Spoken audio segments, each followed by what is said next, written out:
দেখতেই পাচ্ছ বন্ধুরা, এটাই সেই শিয়ালদা স্টেশন।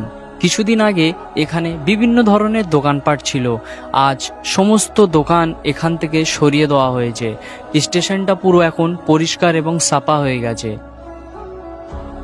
কিছু লোক বলছে এখানকার দোকানগুলো সরিয়ে অনেক ভালো হয়েছে, এবং কিছু লোক বলছে এখানকার দোকানগুলো সরানো একদম উচিত হয়নি, গরিব মানুষের পেটে লাথি মারা হয়েছে। আবার অনেকেই বলছে যদি মানুষের জল পিপাসা লাগে কিংবা খিদে পায়, তাহলে মানুষ 10 টাকার মুড়ি খেয়ে একটু জল খেয়ে তার খিদেটা মেটাতো। এখন তারা কি করবে? একটা জিনিস ভাবা দরকার, রেলওয়ের জায়গা কারো নিজস্ব জায়গা হয় না। রেলওয়ে যখন চাইবে তাদেরকে তুলে দেবে। নিজের জায়গাটাই হয় আসল জায়গা, যেখানে তারা সারা জীবন ব্যবসা এবং থাকতে পারবে।